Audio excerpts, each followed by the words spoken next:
তোদের কোনো ভাড়া দিতে লাগবে না, একবার শুধু আমাদের সঙ্গে চল, সকালেই ফেরত আসবি। চল না, চল। এতই যদি মেয়েদের উপর লালসা, যেখানে গেলে পয়সা দিয়ে পাওয়া যায় সেখানে জানা, আমাদের এই মা বলগুলোকে নিয়ে টানাটানি করছিস কেন? পোস্টমর্টম রিপোর্ট অনুযায়ী মৃত্যুর কারণ স্যার ধর্ষণের জন্য। ও বাবা, ও বাবা, ও বাবা, তোমার ভাই পড়ি বাবা, ভাই পড়ি, তোমার ভাই পড়ি বাবা। আমার জিনিসগুলো অমন করে বাইরে ফেলুনি। আমি দিব্যি করে বলছি, আমি গত মাসের ভাড়া তোমাকে দিয়েছি, তুমি একটু মনে করে দেখো। এত চেঁচামেচি কিসের ভাই? এ নতুন কিছু নয়, এ প্রায় হয় বস্তিতে। তার মানে এই নবায়ন বস্তির মালিক শেখ ধরমপ্রসাদের গুন্ডারা যখনই বস্তিতে ভাড়া আদায় করতে আসে তখনই হয় এইসব। কাউকে বলে 2 মাসের ভাড়া বাকি, কাউকে বলে 3 মাসের, ইচ্ছে মতো, না দিলেই মারধর। কেন তোমরা মাকে ধরে মারছো? লজ্জা করে না বুড়ো মানুষের গায়ে হাত তুলতে? গত মাসে তো তোমাদের ভাড়া দিয়ে দিয়েছি, তবু তোমরা মানছো না। ঠিক আছে, এ মাসে 1 মাসের ভাড়া দিয়ে দিচ্ছি, সামনের মাসে 2 মাসের ভাড়া নিয়ে নিও। আরে ঠিক আছে, ঠিক আছে, তোদের কোনো ভাড়া দিতে লাগবে না, একবার শুধু আমাদের সঙ্গে চল, সকালেই ফেরত আসবি। চল না, চল। আমার মেয়েটাকে ছেড়ে দে, ছেড়ে তোদের পায়ে পড়ি, আমার মেয়েটাকে ছেড়ে দে, ছেড়ে দে। এতই যদি মেয়েদের উপর লালসা, যেখানে গেলে পয়সা দিয়ে পাওয়া যায় সেখানে জানা, আমাদের এই মা বলগুলোকে নিয়ে টানাটানি করছিস কেন?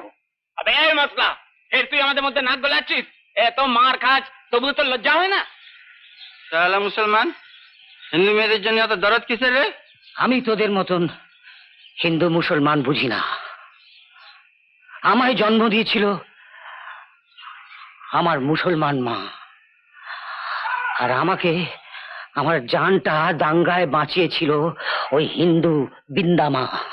কান খুলে শুনে রাখ, আমার জীবন থাকতে আমার ছোট বোনের এতটুকু ইজ্জত লুটতে দেব না। শালা তুই কি করবি রে? শালা তোর তো একটা হাতি অবস।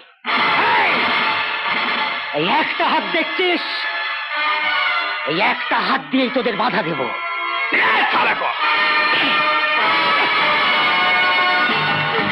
ওরে, এখানে আর একটা মরদ নেই। রহিমটা আমার মেয়ের জন্য মার খাচ্ছে, মরে যাবে, মরে যাবে।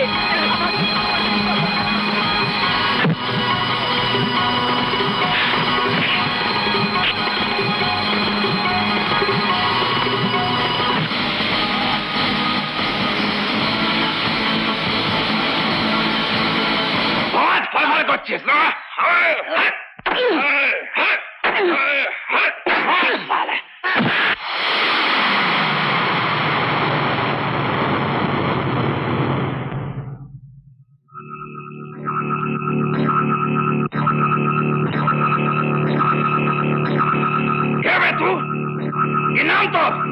নাম শুনে কি করবি?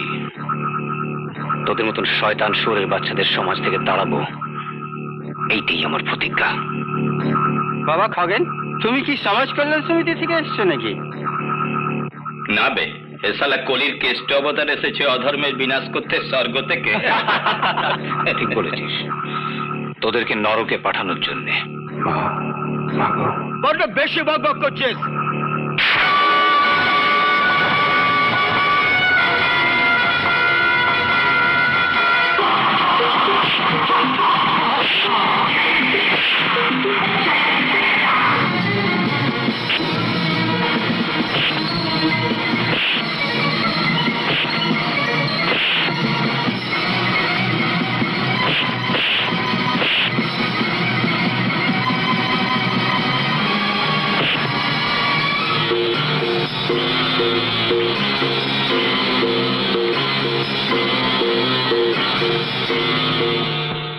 সত্যি ভাইয়া, তুমি সত্যিকারের অবতার। ওই বদমাইশ লোকগুলো এসে প্রতি মাসে আমাদের উপর যে কি অত্যাচার করে তোমাকে কি বলবো। আর তাই বোধহয় ভগবান তোমাকে পাঠিয়েছেন আমাদের আমাদের রক্ষা করার জন্য। এসো এসো ভাইয়া, এসো এসো এসো। হ্যাঁ, এখানে বসো। আর বাবা, তোমার লাগেনি তো? তুমি কোথায় থাকো? তোমার নাম কি? আমার সব হারিয়ে গেছে। না আছে কোনো পরিচয়, কোনো ঠিকানা, না আছে কোনো আপনজন। আমার সব শেষ হয়ে গেছে। না না না না, নদীর একুল ভাবে অকুল গড়ে। জানো ভাইয়া, সব কি আর একসঙ্গে ভেঙে শেষ হয়ে যায়? বাবা, তুমি যখন বলছো তোমার কোনো পিছুটান নেই, তাহলে এখানে থেকে গেলেই ভালো হয়। তুমি থাকলে আমরা একটু শান্তিতে বাঁচতে পারি বাবা। চুপ করে দাঁড়িয়ে আছিস কেন? একসঙ্গে বল, অবতার ভাইয়া আমাদের কাছে থাকতে হবে। অবতার ভাইয়া! অবতার ভাইয়া! অবতার ভাইয়া! চা খাবে অবতার? এই মুখপুরি, এসব কথা আবার বলতে হয় নাকি? একেবারে চা করে নিয়ে এসে বলতে হবে চা খাও।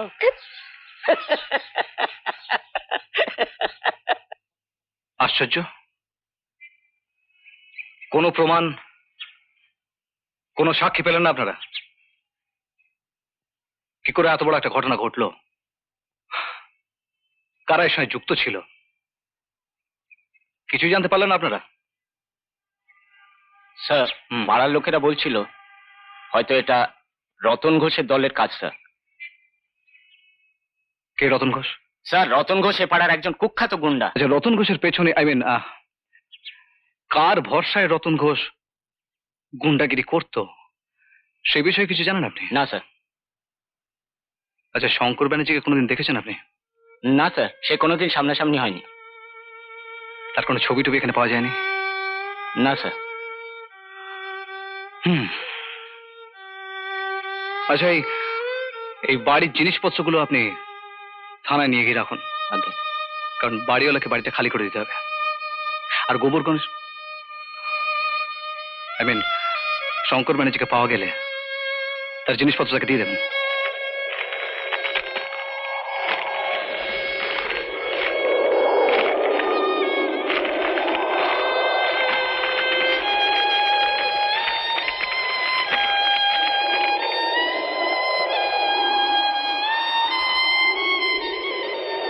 পূজনীয় নারুগোপাল দা, সেই যে তুমি গেলে আর কোনো খবর নেই। জ্বর হয়নি তো? আমরা ভালো আছি। তুমি কেমন আছো? মা যখনই লুচি হালুয়া করে তোমার কথা বলে। দিল্লিতে সবাই কেমন আছে? চিঠির উত্তর দিও। আসি, প্রণাম নিও। ইতি তোমার শাকচুন্নি।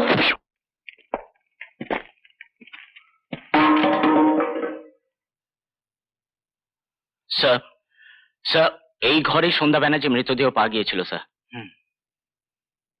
আর স্যার, পোস্টমর্টম রিপোর্ট অনুযায়ী মৃত্যুর কারণ স্যার ধর্ষণের জন্য।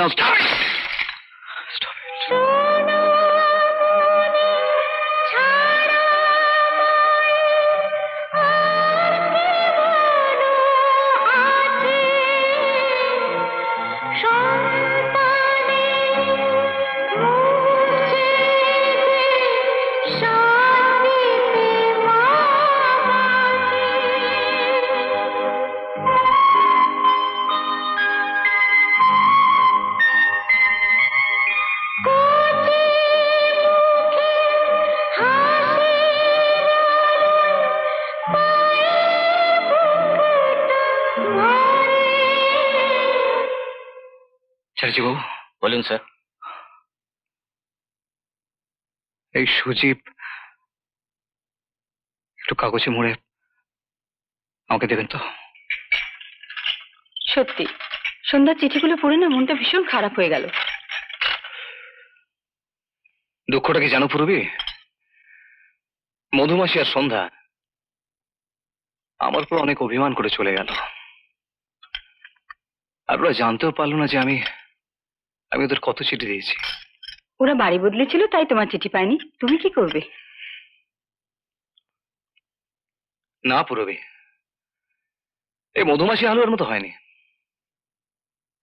তুমিও যেমন মধুমাসি বাড়ি থেকে সুজি আনলে কি ওনার তৈরি হালুয়ার মতো হবে? ওসব এক একজনের হাতের গুণ। দেখা হলে শিখে নিতাম। আমার কিন্তু ভালো লাগছে বাপি। হ্যাঁ, তুই তো তাড়াতাড়ি রান্না খাসনি। তাই বলছিস? আর এই লুচি হালুয়া খাওয়া নিয়ে গোবর গণেশ আর শাঁকচুনি যে আমার কি পেছনে লাগতো, বাপরে বাপ। এ আবার কি নাম? গোবর গণেশ, শাকচুন্নি, এরা কারা বাপি? ওরা ওরা মধুমাছির ছেলে মেয়ে, আমার ভাই বোন। আর ওরা আমায় কি বলে ডাকতো জানিস?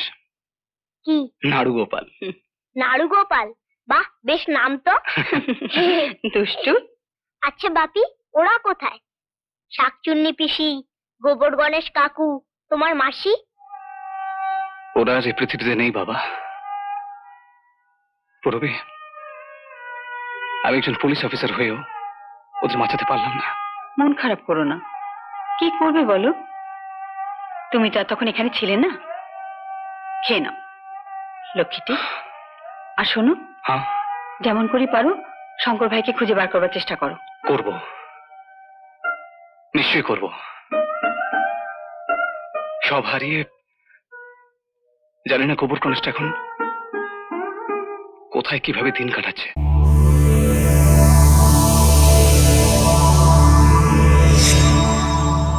এরকম আরো অনেক সিনেমা দেখতে হলে ডাউনলোড করুন ক্লিক অ্যাপ।